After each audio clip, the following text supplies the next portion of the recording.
കോഴിക്കോട് കൊടുവള്ളിയിൽ യുവാവിനെ തട്ടിക്കൊണ്ടുപോയ സംഭവത്തിന് പിന്നിൽ ഹവാല പണമിടപാട്.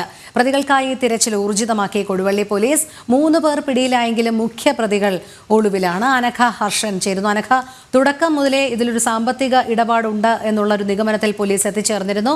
ഏറ്റവും ഒടുവിലായി മനസ്സിലാക്കാൻ കഴിയുന്നത് ഇതിനു പിന്നിൽ ഹവാല പണമിടപാട് തന്നെയാണ് എന്നാണ്.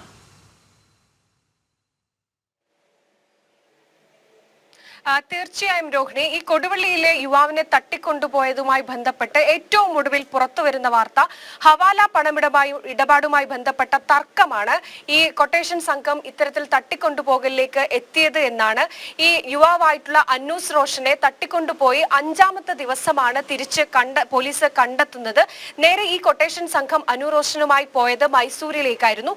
അതിനുശേഷം ഇത് വലിയ വാർത്തയും പ്രതികളുടെ ഫോട്ടോ അടക്കമുള്ള ലുക്കൌട്ട് നോട്ടീസുകളും ഒക്കെ തന്നെ പതിക്കുന്ന സാഹചര്യം ഉണ്ടായതോടുകൂടിയാണ് പ്രതികൾ തിരിച്ച് അവിടെ നിന്ന് ഒരു ടാക്സി കാറിൽ അനൂസ് റോഷനെ തിരിച്ച് കോഴിക്കോടേക്ക് വിട്ടയക്കുന്നതും അതിനുശേഷം ഈ ടാക്സിയിൽ കൊടുവള്ളിയിൽ ഈ അനൂസ് റോഷനെ ഇറക്കി വിടുകയും ഒക്കെ തന്നെ ചെയ്തത്.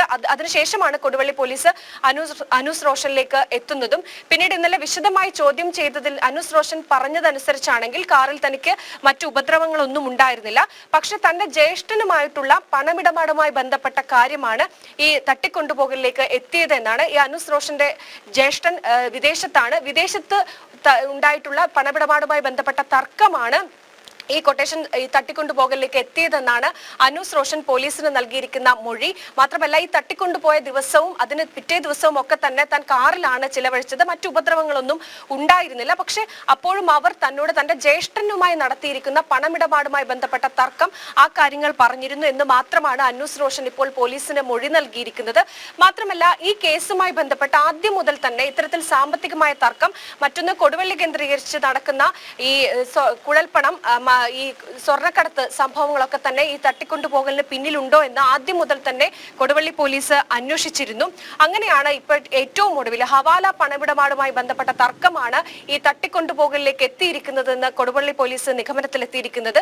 ഈ കേസിൽ പ്രധാനമായിട്ടും 3 പേരാണ് ഇപ്പോൾ പോലീസ് അറസ്റ്റ് ചെയ്തിരിക്കുന്നത്. ഒന്ന്, ഈ തട്ടിക്കൊണ്ടുപോകുന്നതിന് ദിവസങ്ങൾക്ക് മുൻപ് തന്നെ ഈ വീട്ടിലേക്ക് വിളിച്ച് ഭീഷണിപ്പെടുത്തുകയും ചെയ്ത ഒരാളാണ് ഇപ്പോൾ നിലവിൽ പോലീസ് കസ്റ്റഡിയിൽ എടുത്തിരിക്കുന്നത്. മാത്രമല്ല, ഈ അനൂസ് റോഷനെ വന്നിരിക്കുന്ന ടാക്സി ഡ്രൈവറെയും കസ്റ്റഡിയിലെടുത്ത് ചോദ്യം ചെയ്യുന്നുണ്ട്. പക്ഷേ ഈ അനൂസ് റോഷൻ യുവാവ് പറഞ്ഞതനുസരിച്ചാണെങ്കിൽ ഈ ടാക്സി ഡ്രൈവർക്ക് ഈ കൃത്യത്തിലോ അല്ലെങ്കിൽ തട്ടിക്കൊണ്ടുപോകലിലോ മറ്റൊന്നും തന്നെ പങ്കില്ല. മൈസൂരിൽ നിന്ന് ഈ കൊട്ടേഷൻ സംഘത്തിൽപ്പെട്ടവർ ഏർപ്പാടാക്കിയ ഒരു ടാക്സി മാത്രമാണ്. ടാക്സി ഡ്രൈവർക്ക് മറ്റൊരു കാര്യവും അറിയില്ലെന്നാണ് അനൂസ് റോഷൻ പോലീസിന് നൽകിയിരിക്കുന്ന മൊഴി. പക്ഷേ പോലീസ് അത് മുഖവിലക്കെടുത്തിട്ടില്ല. ഇന്നും ഈ ടാക്സി ഡ്രൈവറെ ചോദ്യം ചെയ്യും. മാത്രമല്ല, ഈ കേസിൽ മുഖ്യ പ്രതികളായിട്ടുള്ളവർ ഇപ്പോഴും ഒളിവിലാണ്. അവർക്കായിട്ടുള്ള അന്വേഷണം കൊടുവള്ളി പോലീസ് ഊർജിതമാക്കിയിട്ടുണ്ട്. രോഹിണി. ശരി, അനഘ ഹർഷനാണ് വിവരങ്ങൾ നൽകിയത്.